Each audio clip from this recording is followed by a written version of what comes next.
Hello everyone, just uploading a quick mirror for Short Fat Otaku as his video has been struck down for reasons that are not entirely clear. So I have elected to go ahead and host it on my channel since it's fairly small, and I'm doing a little bit of editing trickery where I've put everything in a sepia tone and whatnot so that way it's a bit harder to track. I encourage everyone to go ahead and check out the rest of his videos, and if you like it, go ahead and subscribe.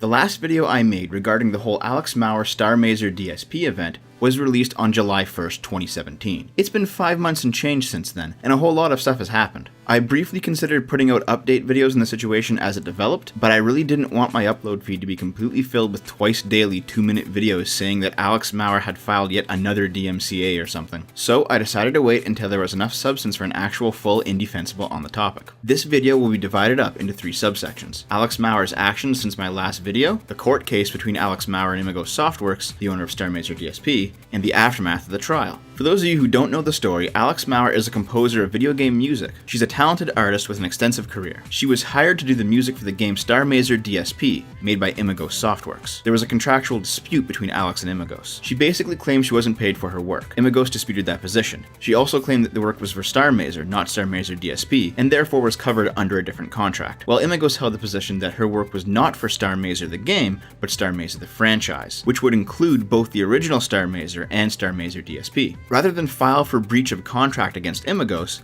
Alex instead decided to start filing DMCAs against YouTubers playing Star Mazer DSP, claiming that because she wasn't paid for her work, she retained all copyrights to the game's music. And when YouTubers contacted her about those DMCAs, she tried to conscript them in her public relations fight against Imagos, stating that if they wanted their videos back, the affected YouTubers would need to put pressure on Imagos to pay her the money she considered due to her. Of course, this backfired in her face, and in retaliation, Alex began issuing DMCAs for multiple other games she had worked on. This eventually culminated in Alex getting put into a mental institution and the DMCAs getting dropped. Just so we're clear, this is a very brief rundown of events. I'd recommend you watch my previous Indefensible and Dumping with Scrump episodes on the subject to learn the details. But this brings us to the point that my previous videos left off on. After securing her release from the institution, she continued to DMCA YouTube videos, violating both her word and legal agreements stating that she would stop. She also began to issue DMCAs to Steam in an attempt to force Valve to stop selling the games, and even went so far as to send a cease and desist letter to Turner Broadcasting. Games affected not only included Star Mazer DSP, but also a number of other indie titles, the most high profile of the bunch being Duck Game and River City Ransom Underground. This was all very well documented, with Sid Alpha putting up a new 5-minute video every time Alex Mauer did so much as take a shit. Hey, whatever pulls in the views, bro. Even as legal action began and restraining orders were served, Alex continued to file DMCAs, make death threats against herself and everybody else, and basically self-destruct her entire career. Alex managed to hurt a lot of people in the short term, but she'll never recover from this. After going down in a blaze of glory, who in their right mind would take a chance on working with Alex Mauer? I had a few lengthy private message sessions with Alex myself. When we talked about her dispute with Imagos, she maintained a specific and consistent position, that she wasn't paid for the work she did, that Don Thacker, the owner of Imago Softworks,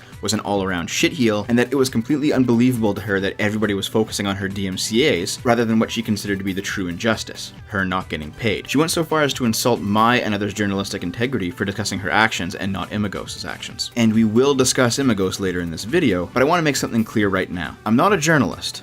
I'm a shitlord with a mic. I do my best to be objective, but I won't let somebody like Alex dictate to me what my channel covers and when. And no, getting petty and comparing my view count to Total Biscuits won't convince me either, Alex. I don't need external validation to know that for all of my flaws, I still know how to answer this question. Are traps gay?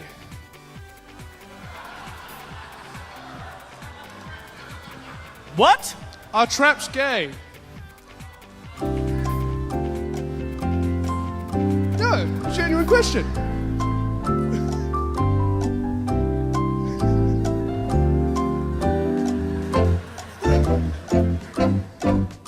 But that's not all we talked about. Alex and I also discussed why she was attacking YouTubers and whether or not she would continue stopping. And it's in these conversations that I think I got to know what type of person she is. For example, she's a trans person, and she said that anytime someone misgenders me or violates my privacy by showing pictures of me as the wrong gender, they are shitting on my effort to gender transition. She said that she had no desire to continue her career as a composer, and therefore had no problem torpedoing it if it means taking other people down with her. She talked about being a victim of sexual assault, and while I won't go into the details, she brought it up in such a way as to say that her past victimhood made her blameless for her current actions. She spent a lot of time acting like she was in the news, even as the story faded and people moved on. She routinely gave me suggestions on how to make her meaningless statements and threats more newsworthy, and threatened to withhold the next bundle of meaningless info if I didn't cover things the way she preferred, or at one point if I continued to refuse to call myself a journalist. And finally, months later, when absolutely nobody gave a shit about her anymore, and after she had blocked and unblocked me about 3 times, she PM'd me out of the blue to ask to talk because everybody else had been boring her. I told her that not all human interaction existed solely to entertain her, and the only reply I got was a smiley face. I'm bringing all of this up in an attempt to show who Alex Mauer actually is. From my point of view, Alex appears to be some kind of borderline narcissistic sociopath. She doesn't care about the damage she causes to other people. She uses anything she can get her hands on as a shield for all of her wrongdoings. She has no problem with using people, or at least attempting to use them, with flawed carrot or stick methods. Flawed because she doesn't understand that her priorities are not the same as other people's priorities. I don't know why Alex is the way she is. Maybe it was the sexual assault, maybe it was the fact that she began transitioning in her 30s, and therefore probably has a low chance of successfully passing or living as her gender of choice. Maybe it's the depression drug she stopped taking, or maybe it's the female hormones fucking with a body that has been male for a significant amount of time after puberty's ended. But regardless of the reason, in my opinion, Alex is a heavily damaged, self-destructive individual that completely lacks empathy for other people. But, on the other side of this dispute, the wheels kept turning. Don Thacker had hired Leonard French, the video game copyright attorney, to represent him, and the case against Alex Mauer quickly got underway. And in the months since I've commented on the situation last, the court case itself became a whole other shit show, which would be extensively covered and explained in a series of live streams and videos on Leonard French's channel. Let's go over the timeline of events. On June 25th, Leonard addressed Alex's use of the DMCA as a way to force Imagos to honor their contract with her. Let's listen in. There was apparently a contract dispute, perhaps she didn't get paid or something like that,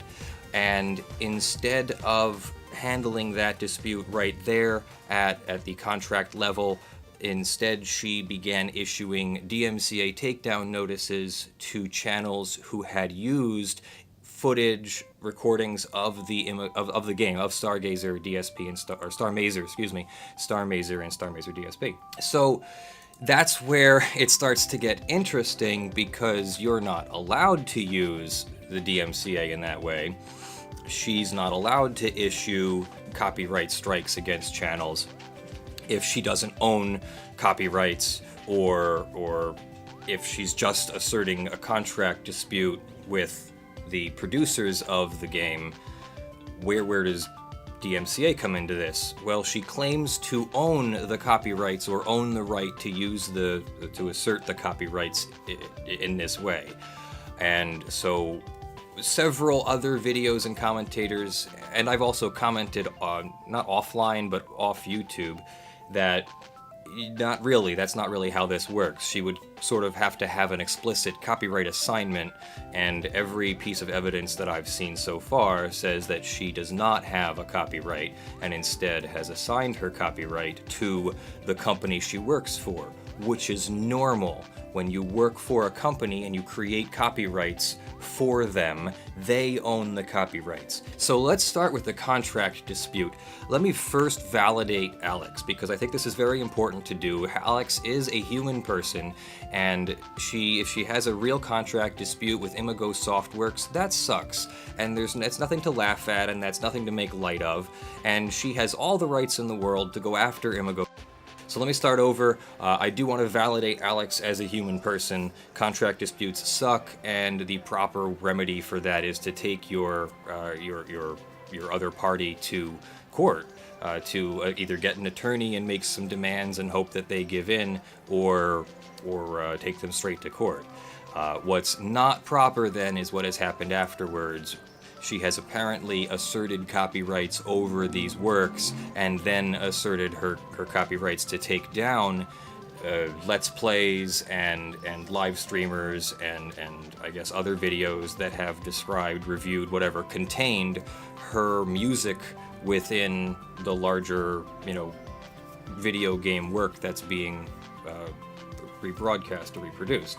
So that's not how copyright works. I absolutely agree with Leonard here. Everybody has vilified the fuck out of Alex, and maybe with good reason, but those hideous actions have entirely overshadowed another question that nobody seems to be asking. What if Alex had a legitimate claim against Imagos? Everybody's assuming that she simply has no legitimate claim because she's behaved so poorly, when that is not necessarily the case. But it is her poor behavior that has overshadowed that claim, and it certainly was not the best legal way to go about getting her money. On July 7th, Leonard filed the claim on behalf of Imagos against Alex. There's nothing really of note here, though this preamble is pretty interesting. Don Thacker is an artist with a dream he's had since he was 9 years old.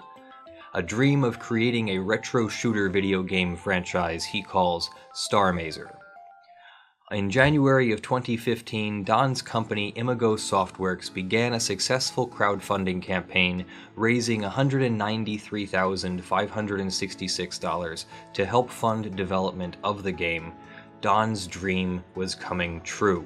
$193,566 from crowdfunding, eh? That's a pretty hefty chunk of change. Well done, Don. Let's just keep that figure in our back pocket though for later. Also, maybe this is me and my ignorance of court proceedings showing, but does the prosaic of a filing always sound like a poorly written youth novella? As it turns out, Alex actually got herself a lawyer, a Mr. Frank Mazzio. Mazzio, being new to the case, requested that the court give him a week to prepare. On July 13th, 2017, the court ordered that Alex would stop all DMCAs while the case proceeds, and that they would return on July 19th to discuss a temporary restraining order being placed on Alex. Mazzio got the 1 week he asked for, but it turned out to be for nothing because about half an hour after the hearing, Alex fired him. Why? Well, let's take a look at the text messages sent between Alex and Mazzio around this time. Mazzio: Alex, I just tried calling you. I think we need to discuss this further. If you really do want me to discuss it with your dad instead, please send me his telephone number, thank you. Alex: As far as I'm concerned, you're fired. Mazzio: I'm just trying to do what's best for you. This was a stressful morning. Let's talk this afternoon. Alex: Are you harassing me now? If you keep not responding to your own client, I will add that to the next complaint to the judge. Why are you sending me a formal letter instead of just texting me this shit? What is this, the 1800s? I have an excuse for handwriting mine. What's your excuse for today? There's no coming back from the public knowing you misgendered me today. My stance has been extremely firm on this against Leonard this whole fucking time, and you undermined it. Formally resign now. So yeah, I know these screen caps are obviously not the whole picture, but it would seem that Alex fired Mazzio and went on to harass him by text and phone call because he misgendered her. Which sounds absurd, but she also quickly hired and fired another lawyer back in March, Corey Shackelford, for similar reasons. And she also doxed the judge of her case. I'll just let this one speak for itself. In any case, Alex would go on to violate the temporary restraining order with continued DMCAs, discussions with YouTubers she hoped would cover her side of the story, and continued tweets and pics of random shit related to the case. Doing all of this must have taken up a lot of time, because she missed the deadline to reply to Leonard's complaint in court by 2 days. But the complaint eventually did come in, and it's worth listening to Leonard read it out. Alex worked for Don in 2015 and part of 2016 writing music for a video game called Star Mazer. It says that she was supposed to be a partner in the company, but Don never produced the contract that would have made the arrangement legal. Instead, Alex worked under a contract that was a film crew form in which Alex was a freelance contractor. Alex was supposed to be the music composer, and she did that. In fact, she was constantly ahead of the rest of the development team, so that she was given other tasks mostly involving appearing on an online TV show to promote the game. As Alex has stage anxiety, this was great stress. Alex also moved to Seattle at the behest of Don Thacker. Shortly after Alex was there, the publisher for the game backed out of the deal, and Alex became extremely anxious as Don was having trouble paying members of the team. Alex suffered panic attacks and moved back home to PA. Alex and other team members tried to advise Don that the game was too complicated, and eventually it was apparent that the game Star Mazer was running into problems. So Don decided to make a new game, DSP. This game could raise money for further development of Star Mazer. By the time Alex started working on the DSP contract for work on Star Mazer, started working on DSP, the contract for work on Star Mazer was expired. Alex asked for a new contract several times, but Don never produced a new contract. She then goes on to make some bullet points here. The original contract was never fulfilled, inasmuch as Alex was not paid in full for the amount of work that she did. Alex contends that Imagos owes her $9,000. Alex waited for nearly a year while being promised more pay, then asked for her music to be removed from the game DSP, which was done. Alex tried to communicate with Don and his attorney, but was given no response for 2 months. Out of frustration, Alex warned that she would take down videos from the internet with her music from DSP on them. There was no response. Eventually, Alex took down videos with DSP music on them. There was no response at first, but then Don's attorney, Mr. French, began making YouTube videos about Alex, and there was a sudden outburst of hate mail directed at Alex. Defendant asks that Mr. French cease and desist from making videos about the defendant, as this was resulting in hate mail being sent to defendant. Let's trim all the fat from this document, because it actually does have a nugget of value amidst all the whining. Alex contends that Imagos owes her $9,000 for work she performed under contract, and that Don Thacker was having problems paying not only her, but all members of his staff. This is important to note too, for later. And let's also note, for good measure, that in the same video Leonard confirms that yes, Don was having some problems paying people. You're going to hear me using equivocating language because I don't want to affirm anything that she's saying here without first going through my legal research. So, but I am going to deny a bunch of it. Shortly after Alex was there, the publisher backed out, and Alex became extremely anxious as Don was having trouble paying members of the team. These are sort of out of order. Don started having trouble paying members of the team after Alex began asserting ownership of the game and telling, like literally calling and emailing and writing and telling people that she owned the game. This began privately, more privately, a year or more ago, not just this summer when she started saying things publicly. These problems began occurring a long time ago, and the publisher actually backed out later, not earlier in the chronology of things. And the having trouble paying people was as a direct result of Alex and some of her things that she was saying. Yes, it's possible that there were some normal business delays in paying people or something. I don't really know what the timing was. If there were, is it possible that Imagos sent Alex a check a little bit late?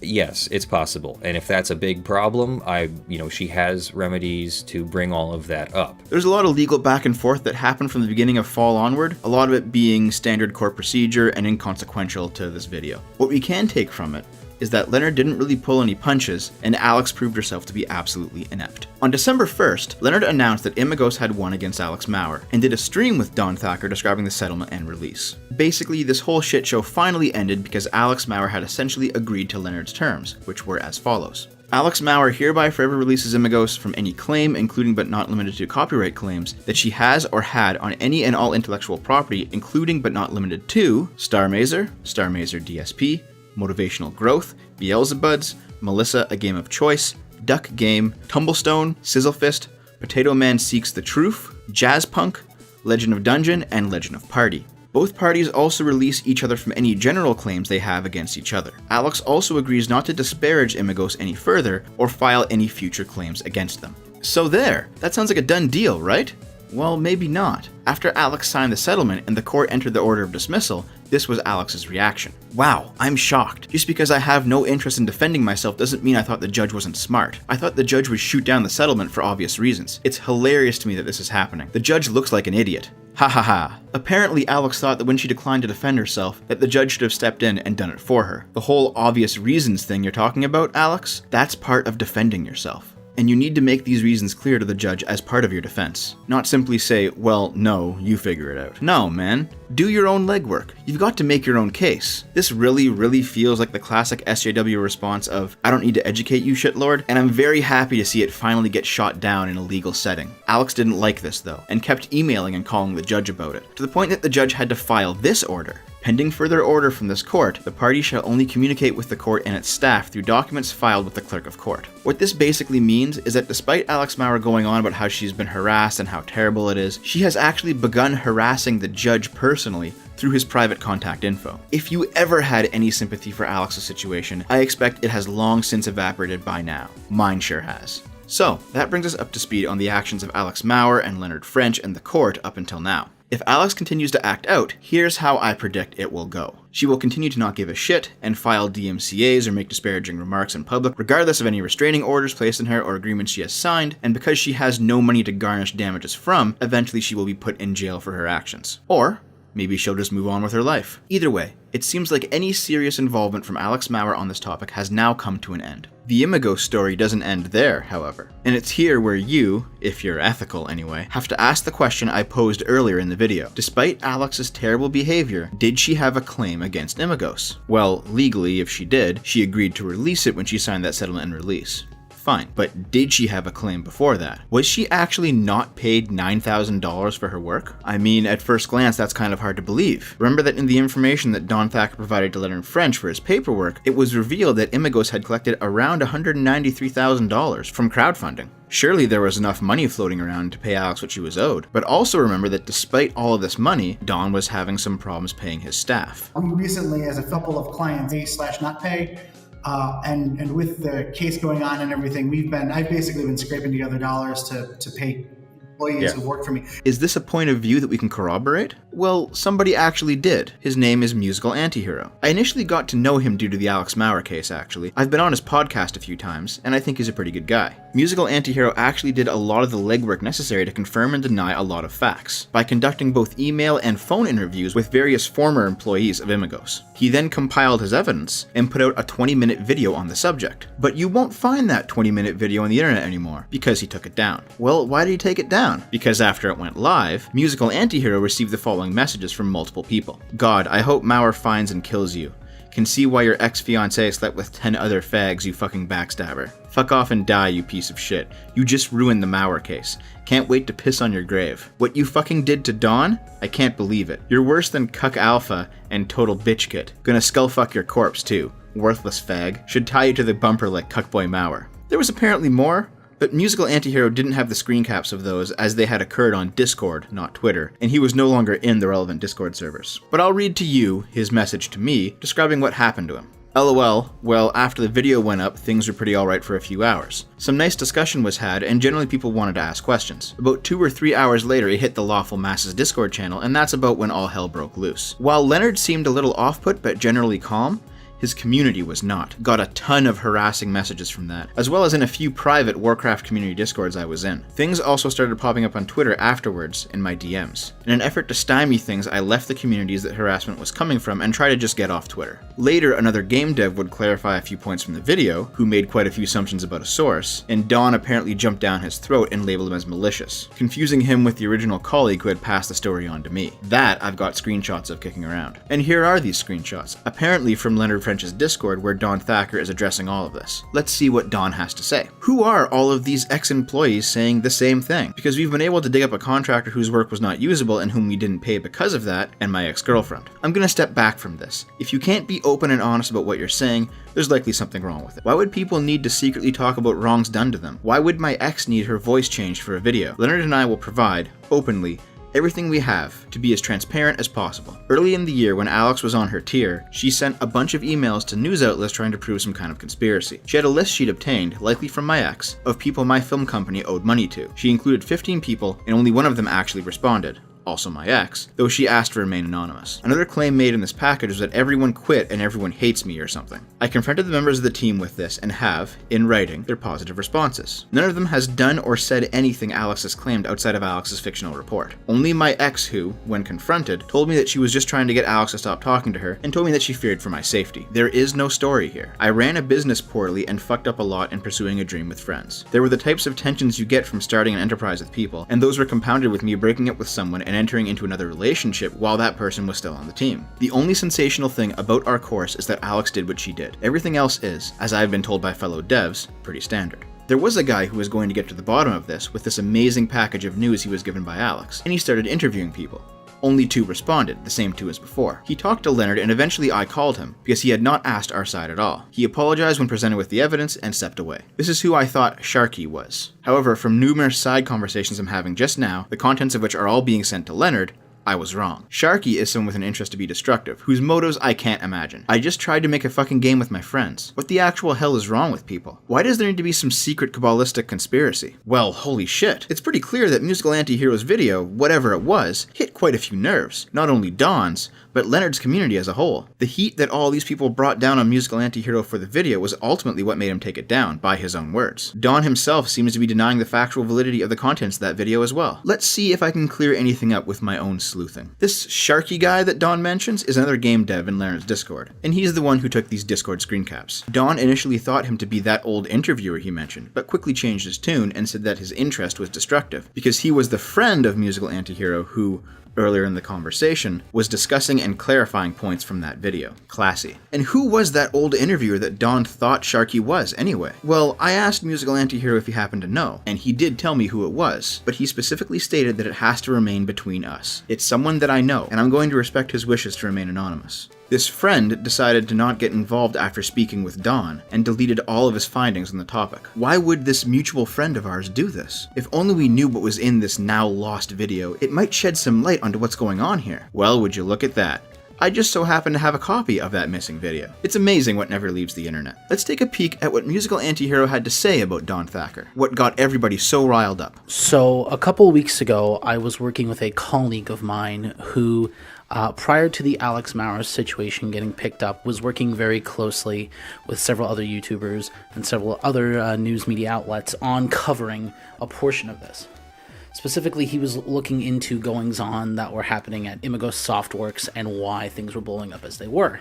After completing his findings, he went to the CEO of the company, Don Thacker, with several questions relating to incidents going on, some of which we're going to discuss in this video today.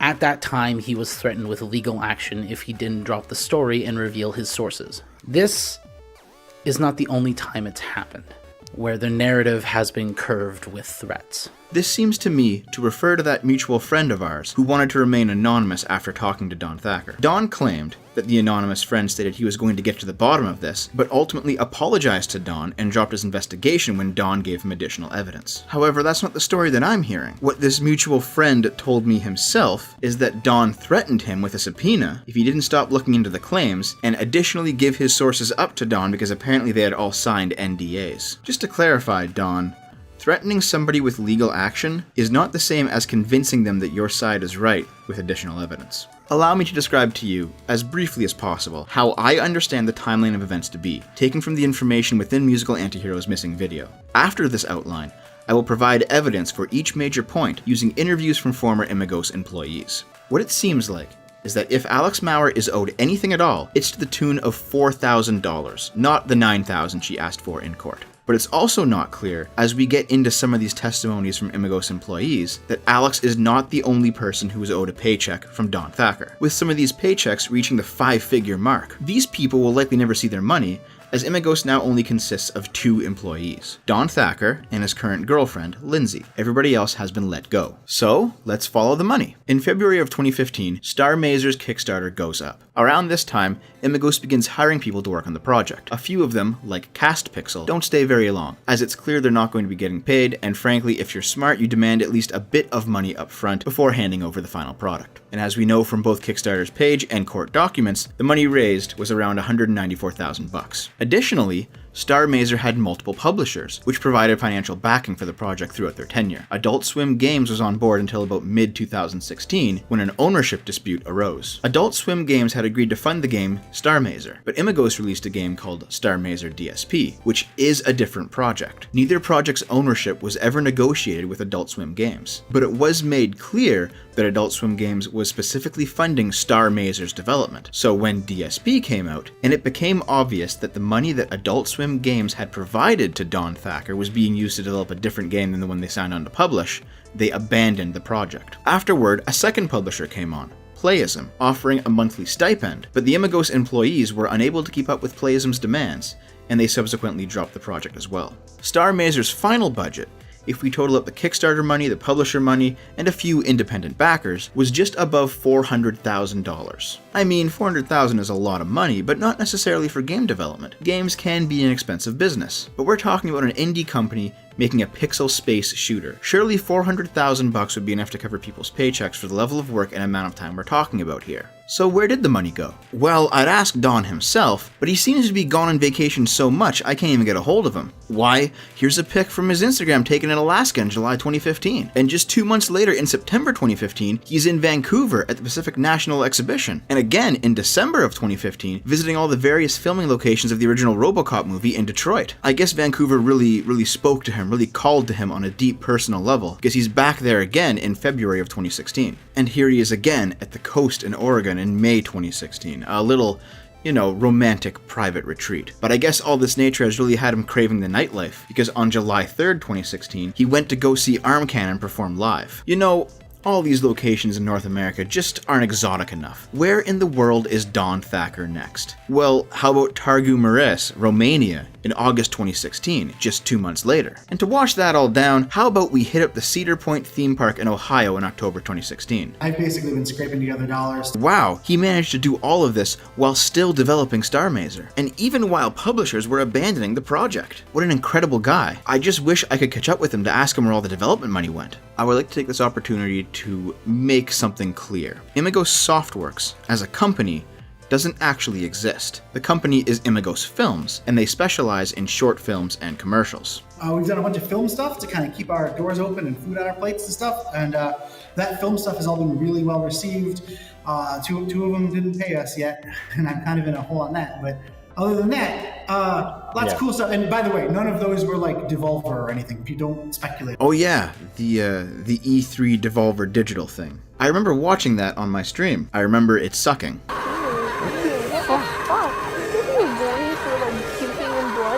You want your fucking trigger warnings, Naomi? I do.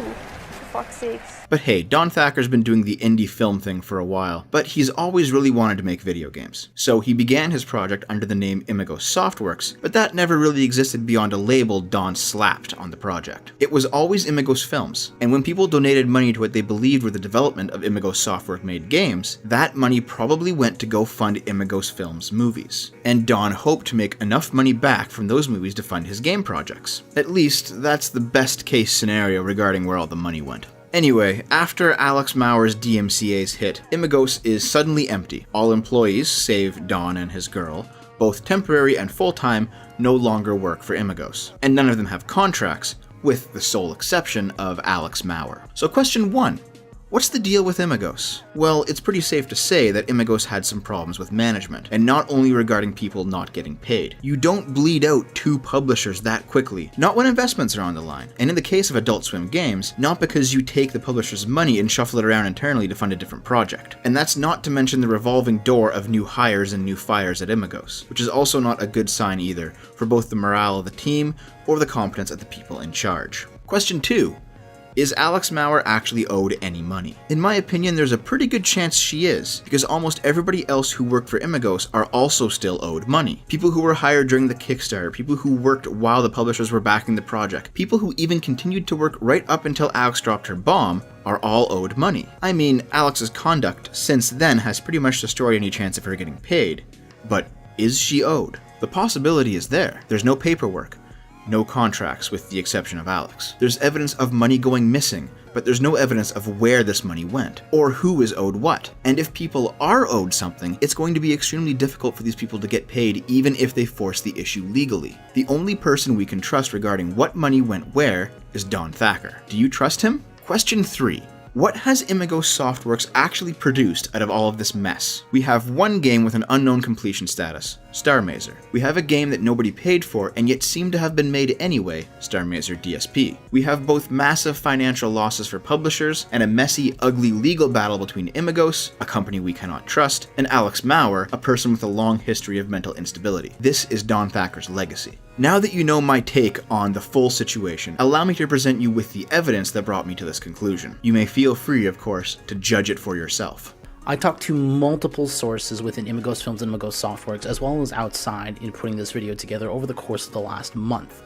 Some people were very eager to discuss things. Others, decidedly less so.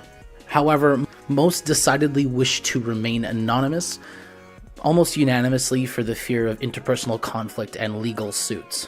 As such, a lot of the information I'm going to put out here on the screen today, I'm going to redact, in order to protect identities, job titles, and specific dates in time. Furthermore, over the course of this video, I'm going to be citing a phone interview I had with a higher up at Imago Softworks. I will be altering that interview, so in an effort to protect my source's identity. I'm going to be following Musical Antihero's lead on this one. He made the deals with these former employees for them to remain anonymous, and he gave me all of his research under the condition that I uphold these deals. I understand the main problem with using anonymous sources. It's very easy to assume that I'm just making everything up, or for Dawn to say that the entire thing is just a slanderous lie or something. I am simply asking you for your trust that what I'm doing is on the level. That yes, I have seen the raw data, and I do know who these people are. And I hope that my conduct on this channel up until now has made you comfortable enough to make this leap with me. And if it doesn't, I completely understand. Here's an email interview from Anonymous Source 1. I was under the Imago Softworks non-disclosure agreement. It was, as far as I know, only in effect up to 1 year after the last time I was given confidential information from Imago Softworks. All things said, it doesn't really apply anymore, I don't think. It was, as far as I know, the only contract I ever signed. I was never paid for my work on the game. I worked on it for roughly a year. There was a verbal contract involving percentage of final profits, but nothing was ever signed. While this means I doubt I am owed any money, this also means that Imago Softworks does not, as far as I know, legally own any of the work I did for the game, some of which was used publicly without compensation to me, this being catchphrases and a trailer I worked on and things of that nature. All of our conversations were for percentages. There was talks of a $5,000 monthly salary, but nothing ever came of that. While an argument might be made that I could be owed some of the profits from Star Mazer DSP, none of my work ended up in that game as far as I know. I know that other members of the team were owed money, didn't have contracts, and were paid much less than they should have been. I heard about this a decent amount while working. Also, a large amount of team members would rotate through the game. Producers and such would come and go at a disturbing rate. While I can't speak to exactly where the money went, I can say that Dawn was often interested in events such as the PAX concert and hiring a lot of high-profile musicians for the game. Well, high-profile for chiptunes. I don't know if they were paid for their work or not, but it often seemed excessive. As for Dawn being duplicitous, yes. When I was let go from the project, I had been basically told a $5,000 a month salary would happen. Then I helped the team out at PAX. I pitched the game quite hard at the Adult Swim booth. After this was done for a few meetings, he was distant, and then I got an email from Alex. Alex fired me from the project, as at the time Alex was supposed to be the co-owner of Imago Softworks, and this was a way to have her be more involved, which was really just because Dawn tends to be very passive-aggressive. He refused to talk to me in an honest way, and it was very frustrating. Alex was supposed to be a partner in the company. Yes, denied. Alex was never supposed to be a partner in the company. Maybe Alex had talked about it or something, I don't know, but Dawn has made clear to me that she was never ever meant to be a partner in the company. Alex fired me from the project, as at the time Alex was supposed to be the co-owner of Imago Softworks, and this was a way to have her be more involved. Alex was never supposed to be a partner in the company. Alex was supposed to be the co-owner of Imago Softworks. Want was never supposed to be a partner in the company. This whole Alex is a partner thing, it's now corroborated by another person. Leonard, do you want to change your opinion on that? Denied. Alright. He would often seem to be out to be angry just to be angry, or fights just for fights. Sometimes popping into meetings with me and another coworker unannounced and giving us pop quizzes. He also tended to push a crunch mentality, which is never great. Now, I want to temper all of this with the fact that Dawn is, I would say, mostly just a businessman. I think the project got away from him, and he's a passive-aggressive man like many people I've worked with in the industry. Admitting he's wrong or has made a mistake is something he would never do. In fact, he often got very upset at me if I admitted any kind of weakness when pitching the game. I think he'd never made a video game before. Oh, he'd worked on them, but making one and having that kind of budget is hard, and it escaped him. I did also see a pattern of using people and taking advantage of people, but if I said this was singular to Dawn, I'd be lying. This is very common in both Hollywood and the games industry. Interns and crunch and etc. is all fairly expected, and people put up with it more than they should because it involves the work they love. Here's another email interview from Anonymous Source 2. I have to censor significant parts of it to protect the identity of the person involved. I believe I did sign a non-disclosure agreement. More of a blanket NDA for all work, Imagos Films and Softworks. This person held an upper management job title that I have to redact. Being sandwiched between the company owner and executive producer and the director, who are the same person, is a conflict of interest and did not allow me to do my job properly. To clarify, when someone in my position has an issue with the director, they would normally take it up the chain. In this case, Dawn was the entire chain, creating that conflict of interest. I was shoehorned into adhering to his will. I am not owed any money. During my tenure, I personally made sure everyone was paid for their work. There was occasional pushback from Dawn, who ultimately signed the checks, but everyone was paid in a timely manner. It is no coincidence that my departure and the deterioration of payments coincided with each other. Once Don was in control of the money and didn't have me to hold him accountable, it was his show. He had the power. I cannot speak to this definitively because I've never had full visibility into the company bank account, but I can say that Don did not have another full-time job that I know of. His apartment was quite expensive. He had all the toys, video games, CPU equipment, etc. I am unsure how he paid for everything, but I can guess. He would tell me that he took editing jobs for friends and did make some money on the side, but he also said multiple times that robbing Peter to pay Paul is a thing and is how business works. Again, I wouldn't use these quotes as verbatim, but they are as accurate as my memory allows. I am not out to ruin Don. I want to make that clear. He does mean well. However, he is quite a narcissist and a borderline, if not full-blown, sociopath. He has trouble connecting on an emotional level. Everything is black and white to him. To his credit, he was able to connect with me when I had some issues in my personal life, but it seemed very topical and disingenuine. I credit the effort, but the relationship always felt strained, and to be honest, I could never fully trust him. I left Imagos because I had no clout or authority to do my job. It was strenuous to my relationship, life, and health. I refused to work for him due to the trauma and just general lack of alignment, creatively and logistically. Here's a phone interview from anonymous source number 3. I'm only including the relevant parts of the interview, and this may get a bit long. So I originally wanted to reach out to you about some concerns I'd had. I was talking with a colleague who brought up that before this whole thing blew up with the current litigation and all the DMCAs before that, that he was looking into reports that employees of Imagos Films and Softworks that were working on Star Mazer, it wasn't just the current defendant of the ongoing litigation that had been unpaid for work. In fact, there were several people that had been significantly underpaid for work. Yes. Literally anyone who says to you they are owed money is owed money. It ranges from, a couple $100 here and there to hundreds of thousands of dollars, depending on who you're talking to. Let's see, I personally was unpaid for a lot of my work, and I was criticized pretty heavily when 1 month I kind of started letting it slip a couple days and then said, hey, I really need to get paid, and I was told it was my turn to not get paid. I did get paid for the month after, and then nobody got paid anymore from last January. Yeah, we were all paid in December. January, no one got paid anymore, and that's when the Star Mazer team left. So I think literally there's only like 2 people working on Star Mazer right now, which is Don Thacker and Lindsay. The team left. Okay. Now, January is when the first DMCA claim came in against Star Mazer DSP on Steam. Can you clarify what you mean by what the team left?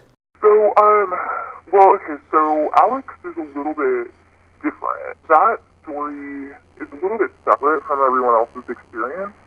Essentially, Alex has a lot of mental issues. It wasn't always that way though. Like, he was always a little introverted, but he's a really intelligent guy, and he had worked really, really hard and moved out to Seattle, and things started falling apart. He got really paranoid, and he got really frustrated with Don, because Don doesn't like paying people, and if you ask him to pay you, then he'll freak out at you, and that's really hard when you're really slaving away at something. And Alex had done a ton of work, and he's been forcing himself to be an extrovert when he's very much an introvert. He got really, really upset because he was like, hey man, I really need to get paid. And part of that was he left because he had medical issues for a little bit. He was like, I'm going to be gone for a little bit, and then that became longer and longer, and then he wanted back pay, and he wanted pay for the time he wasn't working, I believe. So it became very tough because there just wasn't money for him at that stage, for whatever reason. And so Alex got very, very upset and wanted the rest of us everyone else who's left on the team at that point, he wanted us to kind of join in this lawsuit because we were all missing pay from various points. But Don doesn't like having people sign contracts. So, like, I straight up told him, like, number one, I have no position to stand in. I've put myself in a terrible spot. So I was like, well, screw it. I won't get paid a bunch, and I'll, work really hard, and, maybe it'll pan out. Maybe it won't. I won't bother signing a contract. Because that's what happens sometimes when you are trying to work with a friend on a project. So none of us were really interested in suing Don with him, and he got more and more and more frustrated. He got kind of more bitter about it, and he kind of lost himself in his own little world, and he was striking out and lashing out. And I think the fact that we weren't supporting him made him try and find outside sources to support him, which is when he started approaching other musicians who he wanted to kind of back him up, and then other people on the internet, and then finally it ended up with, all these people who had represented his work in some form on YouTube. I'm sorry, her work. Geez, sorry. Like the last time I saw Alex was a male, so it's a little confusing. No, I understand. I totally understand. Alex, his grievance became a very separate grievance from everyone else's grievance. So, in that, he has a very legitimate point, and that point is that he wasn't getting paid for his work, and it spun into him wanting his work back, which is not possible, because he signed it away. But honestly, he probably wasn't paid for most of it. We're all owed a lot of money, and some of it was straight up borrowed from us. I know Cosmo is owed about $10,000, I think. I'm owed straight up $10,000 plus unpaid amounts of money that it's like an extra 20-something thousand. I calculated it at one point.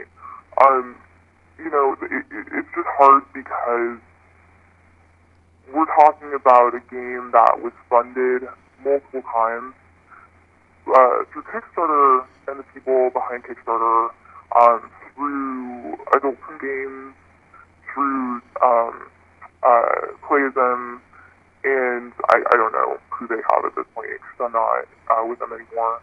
But it's hard that all those people were paying what should have equated to everyone's monthly salary, and people just weren't being paid.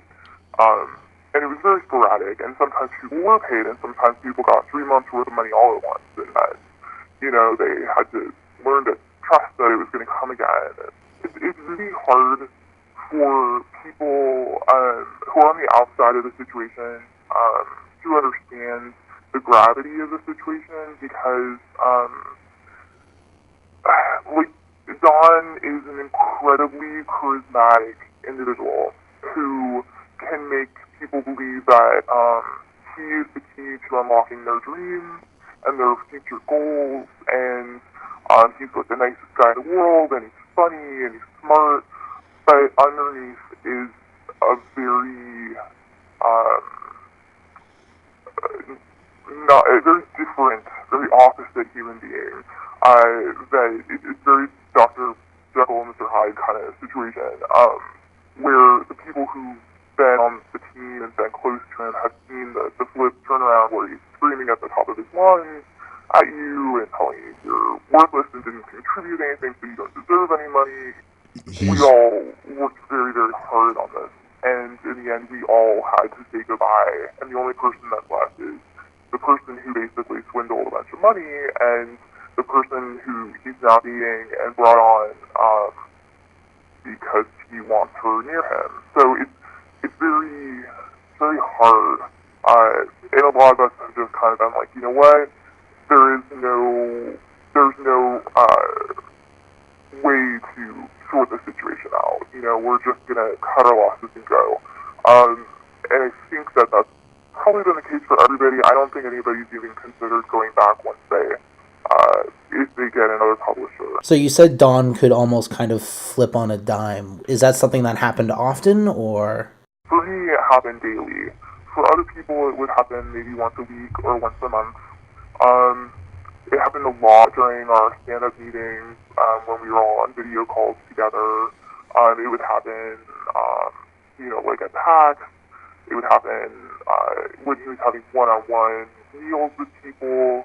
It would just be a very specific situation where he would need to do some kind of control the situation because somebody was unhappy or weren't paid or whatever the situation is. They feel pressured, they want to leave, or they, want to grow and want something different, and so that would, cause a blow up, and sometimes nothing caused a blow up.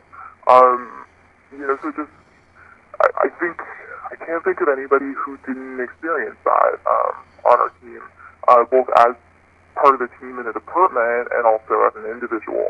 I think we've each been approached by various news outlets and various individuals who wanted to kind of break a story on why Starmazer it hasn't really gone anywhere, isn't actively being progressed, why people are no longer part of the team, and I think we've all probably spoken out at various points to various people, and usually, the fear of getting sued makes people go, oh, actually I'm not going to pursue this story, or people get convinced by Dawn that it's not true.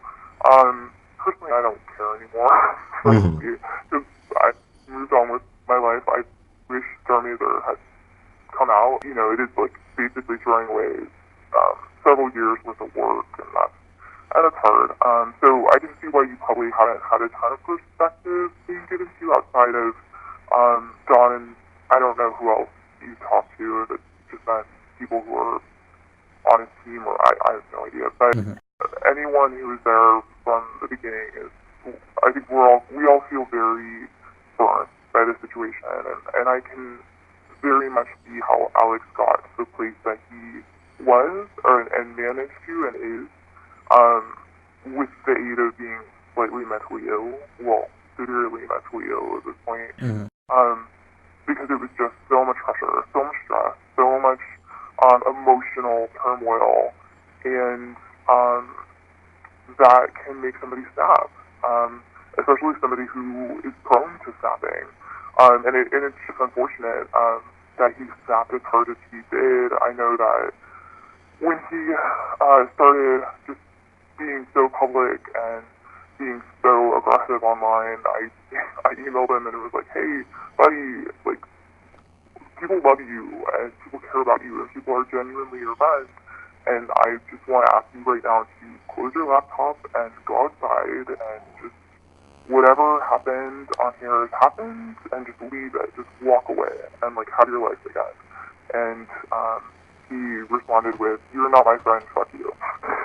Yeah. One thing you mentioned earlier is there's a lot of backing behind it. Of course, I'm aware of the Kickstarter. I'm aware that at one point Imago Softworks was partnered with, I believe it was Devolver Digital. We were never with Devolver. No. We were with Adult Swim Games, and they gave us at least $50K. It might have been more. I think the long-term goal was to give us additional funds.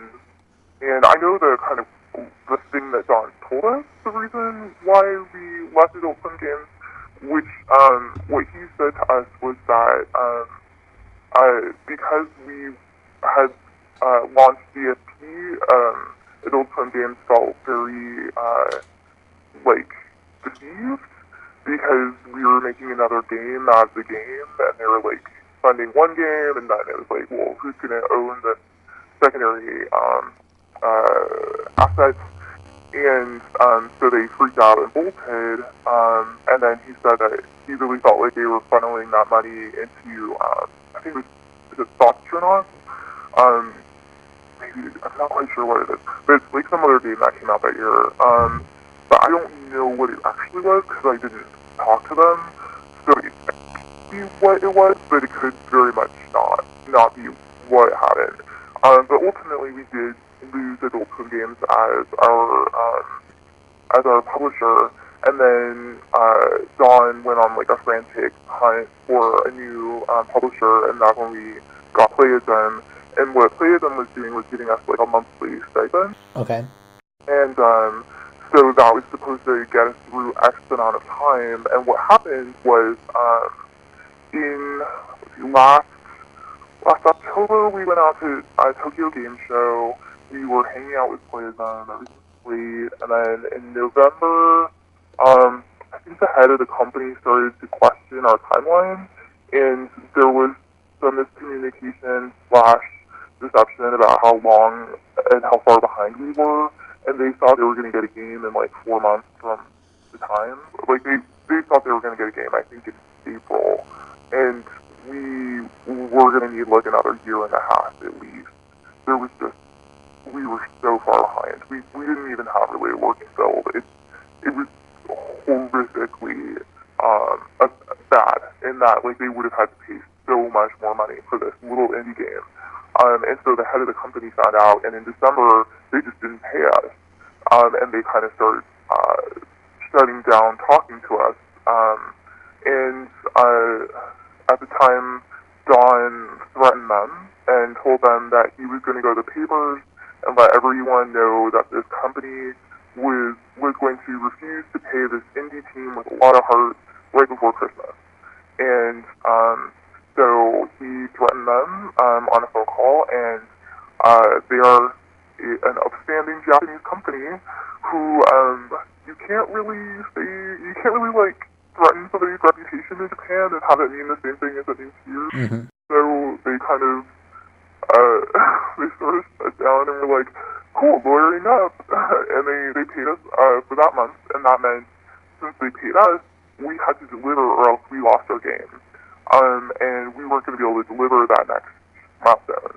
So that's when things really crumbled. John kept telling us, hey, I'm working on it. I can't pay you guys right now, but I'll let you know when I can. I bowed out at that point and was like, I can't work somewhere where I'm not getting paid. And I think pretty shortly after the artist left, but before I left, Connor, our social media guy, and Austin, our programmer, left in November because they had already had enough, and they just wanted to do something else with their time. They really felt like the game wasn't going to come out. They felt like they weren't getting paid, and they were just kind of fed up. So, yeah. Right. In regards to all this additional funding, the question I've got to ask, just to put it out there, what happened to all of this money? Did it all go into salaries? It all went into production of the game, or is there still a lot unaccounted for?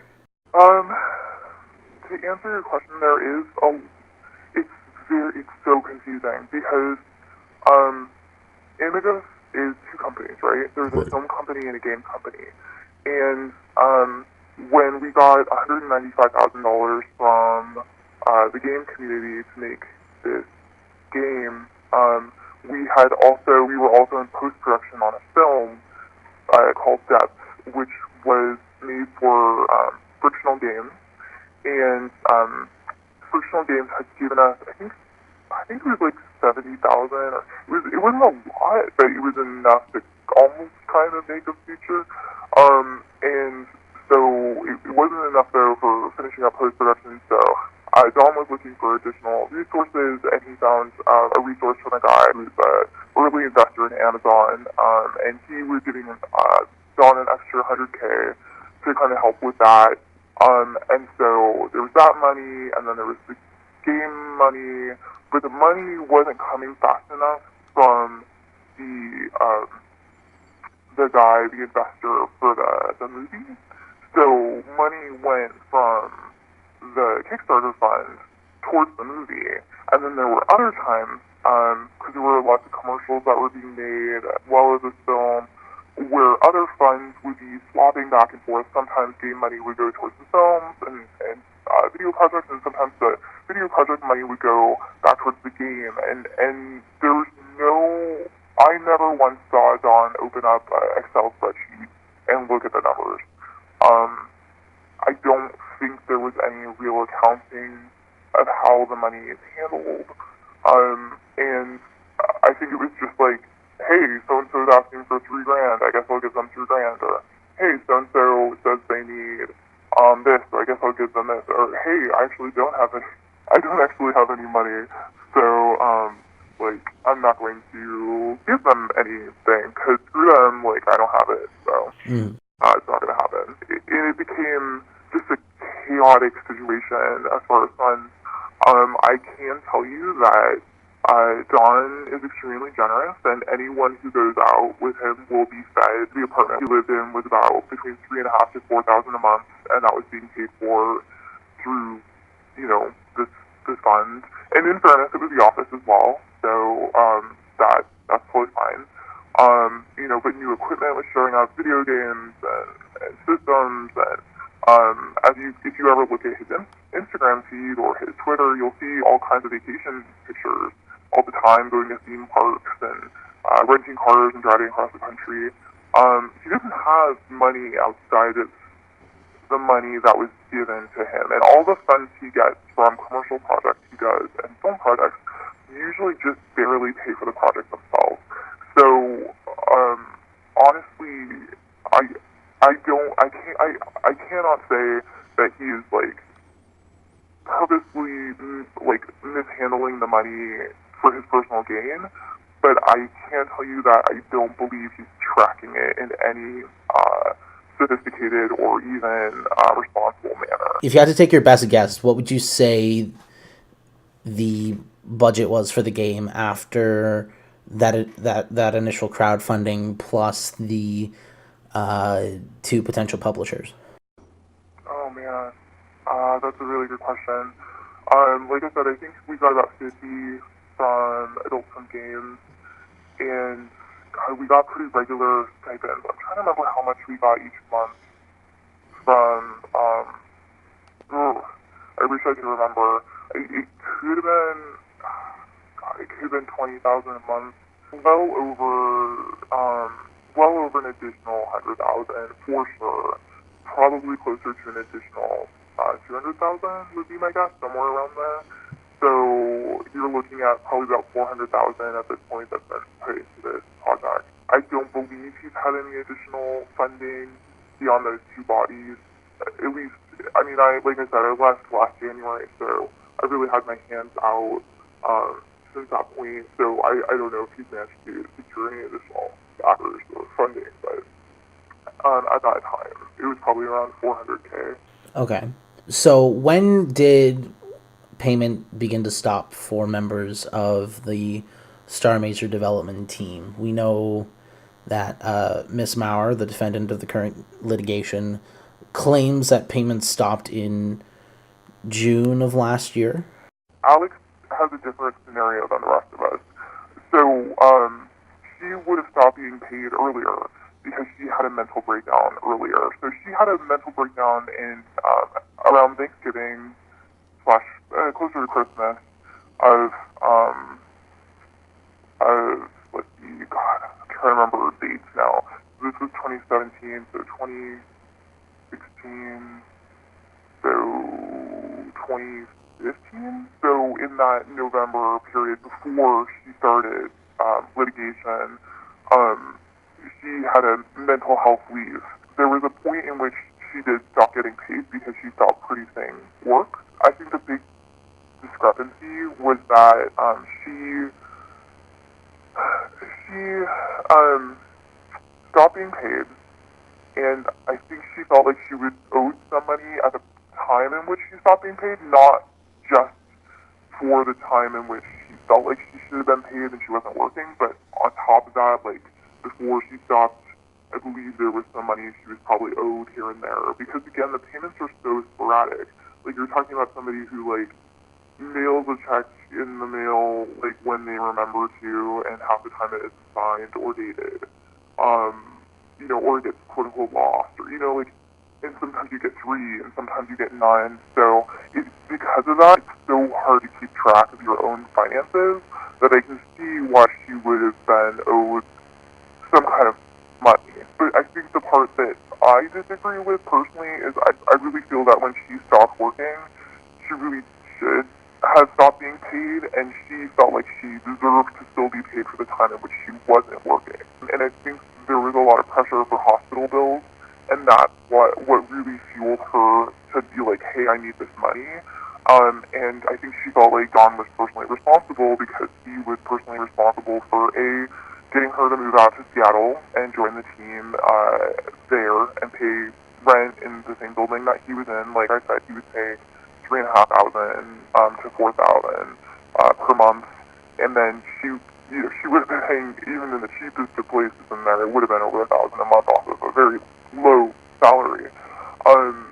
Plus, he really encouraged her to go to the hospital, and the hospital say, she didn't get insurance through Imago, so you're talking about somebody who then has a giant hospital bill for time in which she was encouraged to go and seek help, and then, maybe even follow up medication. And then on top of that, she flew back home and moved home because she couldn't afford the hospital bills and she couldn't afford living in Seattle, and, frankly, mentally was not in a good place to be there anymore. So, I think there was a lot of pressure for her, and she probably felt very bitter and frustrated with Don and felt like it was his fault and he owed her. And, there was points in which they had agreements worked out. I believe she wanted to make a transgender underwear line, and so he talked to me briefly about putting together a video for her with her. I was going to do it free of charge. Not that I frankly really wasn't paid for the most part, but I was going to help out, and that was going to off balance some of what Alex felt like she was owed. But there are no numbers. There's no way of keeping track of who is owed what. There's no spreadsheet. The fact that Alex had to sign contracts, I honestly thought it was forged at first. Aside from Miss Maurer, were any of you under contract with Imagos? Any sort of payment plan, non-disclosure agreements, confidentiality? Yeah, that's such a good question. I don't have any signed NDA outside of what I signed for Imago's films. And it was good, I think, for 1 year, and I signed it in 2013. I think I had a couple deal memos for the feature film, and that was put together because there was a production team to do that. I never signed a single piece of paperwork. Personally, I don't think anybody has a contract. I can't say that for sure. You have to check it with them. I sure as hell never did. Don hates signing paperwork. He might have signed agreements with bands, so that they had contracts saying that they were participating in it. And because Alex was initially kind of asked to sort of co-run Imago Softworks with Don, and he was supposed to sort of at various points potentially be the co-owner of it with him, and Don had even wanted him to go down to the bank with him and sign paperwork together and do Washington State business bureau stuff together, but that never happened. Alex was never supposed to be a partner in the company. Alex was initially kind of asked to sort of co-run Imago Softworks. Was never supposed to be a partner in the company. Co-run Imago Softworks. Denied. But I can see why Alex may have ended up with a contract. But I don't know that anybody else had one. But I'm just not sure. It's just so hit and miss, and like I said, it's so disorganized. It's per person, everyone has their own experience and version of this. So I really believe that people knowing what's going on with the thing that they back and the thing that they care about and the thing that they believe they know what's going on with, I wish that people did know, but it's just I've told so many people now, and it just never went anywhere, and I'm at the point now where I've got a really cool life, and I'm just gonna keep doing that. Additionally, after Musical Antihero's video aired, Anonymous Source 3 offered several other statements in email. I had a fairly threatening text from Don, which caused me to block him on text and Facebook Messenger. I assumed he threatened to sue you. I'm sorry to hear you were attacked by gamers online. I have no idea why they would go after you, honestly, especially on a game that is notably late. I'm not sure who is up in arms over it. I know Will O'Neill, another game dev, has pointed it out several times on Twitter. I greatly appreciate you altering my voice, as I really did want to stay anonymous. However, it's also super clear to me how Don worked out I was involved. My cadence and word choices are very distinct, and of course, the intel I have is really a lot that only I know, such as the finances between Imagos and various entities. I cringed a little at hearing myself say how Don yelled at me every day. Thank you for keeping me anonymous. That is critical to me, as Don can blow up at me pretty bad, even for saying nothing. Here's an email interview from anonymous source 4. I had a non-disclosure agreement, although those contracts expired after the first year I worked with them. I never got another contract after that first year. Originally, we had an agreement to give me a cut of merchandise and characters I designed for him, t-shirts and posters, and although he sold a bit, I never saw anything from that. Not that I care though, it wasn't much, and I'm moving on. As far as paychecks, I took a month off where I felt tension with playism because I was worried about working for an entire month for no pay, so I took on freelance work instead. I think it went about 2 to 3 months without a paycheck. It was pretty brutal. I racked up a bit of debt due to that. I can't remember the last month I got paid, but it was right before payments for everyone ended. Not every drop of funding was used for production. I believe most of it was spent on employees working on Star Mazer, but some of it went into promotional materials despite my frustration, such as Brick's cosplay and gun replica, or guest musicians, or conventions to promote. Not to mention we were paying the writers, director, musician, and producers a yearly salary, and this project needed to put all of its money into very simple iterations of the game and just basic art until we could expand. But we were making experimental game engines, a second side game, and holiday game art, Halloween event for DSP, as well as time spent on the Star Mazer TV show. The priorities were mismanaged, and thus so was the money. I'm sure there was extra expenditures that didn't need to happen in addition, but that wasn't the bulk of the problem. Don isn't a villain. He tried his best at being friends with his employees, but he wasn't that good at personal relationships, and it got real messy. The people surrounding him often didn't challenge him enough, allowing him to feel like he could be overtly aggressive, so I place partial blame on them as well. I butted heads with him many times, to his frustration, because I like to challenge decisions I don't agree with, and although he made lots of decisions I didn't agree with in my case, it never got personal. So despite the fact that I don't like how he ran the project, I wouldn't simplify him as aggressive or duplicitous. Here is the situation, as it stands, as I see it. Musical Antihero conducted a lot of research into the matter and found people who were willing to talk off record. All of their stories are relatively similar, and are also somewhat similar to Alex Maurer's. They all describe Don Thacker in an abusive light, and all mention that Don routinely failed to pay his employees. Using this information, Musical Antihero made his 20-minute video discussing his findings, upon which he was bullied and harassed by Leonard French's community. Not Leonard French himself, but the members of his Discord, as well as Don Thacker's community, and other anonymous people who have a general interest in seeing Alex Maurer eat shit. Due to this, Musical Antihero decided to take the video down and withdraw himself from the internet. From what I can gather, this is not a first for Don Thacker, who does not seem to be above threatening legal action or blowing up at people irrationally, as evidenced by the multiple employee interviews, his treatment of my anonymous investigator friend, and ultimately his behavior towards his ex-girlfriend, whom he unfortunately recognized as being one of the anonymous individuals, and stated just as much in Discord. Well, guess what? I'm not Musical Antihero. My video, this video, won't be coming down, and if anybody attempts to force it down, I will do whatever I can to keep it up. You may feel free to harass me all you want about it. I do understand where Musical Antihero is coming from, though. During the height of Gamergate, a cease and desist letter from Phil Fish caused us to temporarily remove the video Bigger Fish to Fry, even as it went viral. In retrospect, it was one of the biggest mistakes of my YouTube career, and a personal moment of cowardice on my part. And I will not be repeating it. I stand by every single bit of evidence I have presented in this video. It is my opinion that, although Alex Maurer is obviously an awful person, that doesn't mean that Don Thacker is automatically a good person for opposing her. This is not a case of evil SJW Alex going after poor indie dev Don. It's entirely possible, even likely, that both people involved in this case are shitheels. It's also entirely possible that Alex may act like a complete moron and also still be owed money from Don, who is unjustly withholding it. My personal dealings with Alex, as well as these testimonies from Don's co-workers, have led me to believe that Alex and Don are cut from the same cloth. Though, there is one significant difference between them. When Alex replies to anything, it's usually with nonsensical profanity.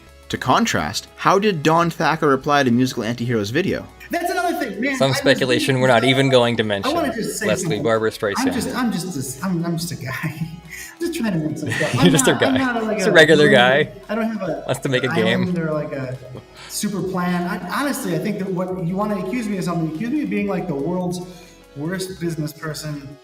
I didn't have contracts the way they were supposed to be. I just thought we were gonna make some. friends and I were gonna make a game. It was gonna be great. Yeah.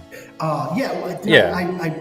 I know that that musical anti-hero video came out. I saw half of that just long enough to realize that was weird. You don't need to call any more attention to that. Good, because that was weird, man. That was some baffling stuff.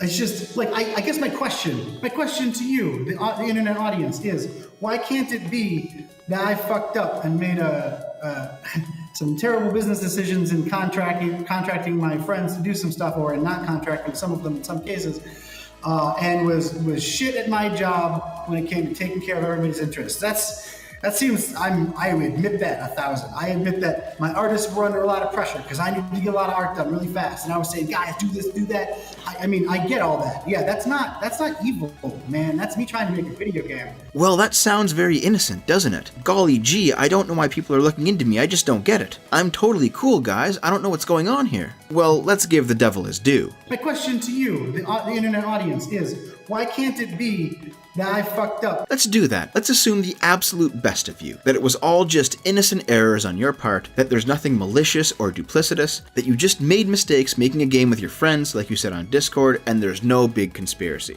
Let's give you the complete benefit of the doubt and work off that premise. So, where's the money?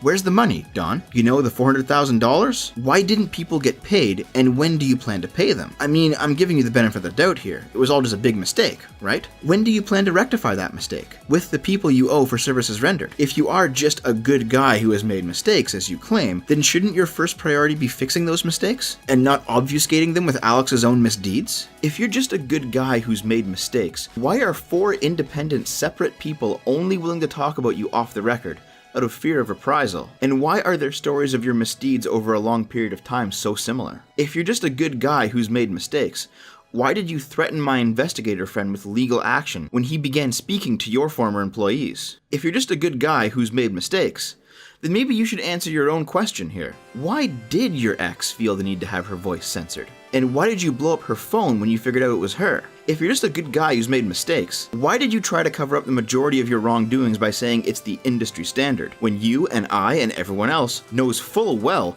that the industry standard is absolute shit right now, and that following it does not automatically make you a good person? I mean, if you see this video, and you are the good guy that you claim to be, I assume that you're going to reply with apologies and explanations, and calls to your community not to harass me, instead of irrational tirades and threats of legal action against me.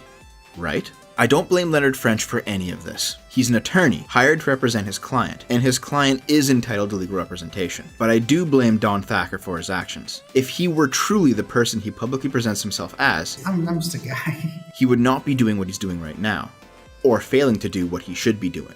And I also blame a lot of the YouTubers who actively tried to push the narrative that because Alex was acting inappropriately, Don must, by default, be in the right, without ever actually investigating the truth of the matter. You know who you are, and we all expect better from you. Well, it's been a long day, guys. Let me just click over to the Pirate Bay here.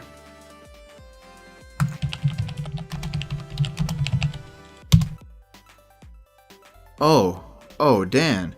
Did you want me to pay for a copy of your game? I see. Well, I understand. I am completely willing to pay for Star Mazer DSP, dude. Just as soon as you are willing to pay for it. We've decided to set up an initiative. I came up with this initiative a couple days ago. Haven't run it by Leonard yet, but I'm sure he'll either shoot it down or modify it.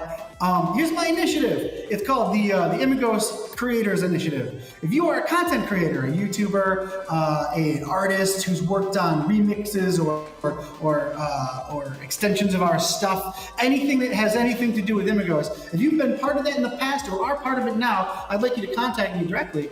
Even if this means you're a YouTuber who has posted videos that got taken down or wants to post videos and is worried. And what I want to do, of course, I have to run this by my lawyer, of course, but my plan is to set up a contract, a sort of informal business relationship, or I guess a formal business relationship, but informal in the case of no stock being passed or no money being passed, whatever. But we can become partners. I'd like to be partners with you. I think that would afford you all of our support, our social support, our friendship. That's great. And ultimately, any legally binding contract that potentially can stop people from attacking people who are associated with us by business. Let's become business partners, all of us.